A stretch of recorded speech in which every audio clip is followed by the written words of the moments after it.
Social responsibility, कुछ case है जो इसके फेवर में है, कुछ इसके अगेंस्ट है। जो इसके फेवर में है उसमें first one, business is a part of society, क्योंकि बिजनेस सोसाइटी का पार्ट है इसलिए इसको अपनी एसआर फुलफिल करनी चाहिए। Second is avoidance of government regulation, जो बिजनेस एसआर को फुलफिल करता है वहाँ पर गवर्नमेंट रेगुलेशंस कम होती हैं।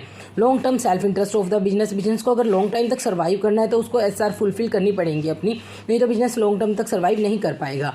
Case against SR, first one is contrary to the objective of the business, business का मेन ऑब्जेक्टिव होता है प्रॉफिट अर्न करना। अगर कोई बिजनेस एसआर की तरफ ध्यान दे रहा है तो वहाँ कहीं ना कहीं वो प्रॉफिट की तरफ ध्यान नहीं दे पाता।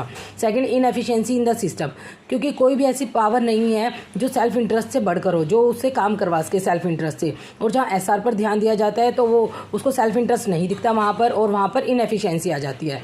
Effect of the business values, beginning में तो बहुत ज़्यादा एसआर होती है और मोर कस्टमर्स आते हैं, लेकिन जैसे जैसे टाइम जाता जाता है तो वहाँ सोसाइटी को इग्नोर कर दिया जाता है और वो बिजनेस वैल्यूज़ को इफेक्ट करते हैं।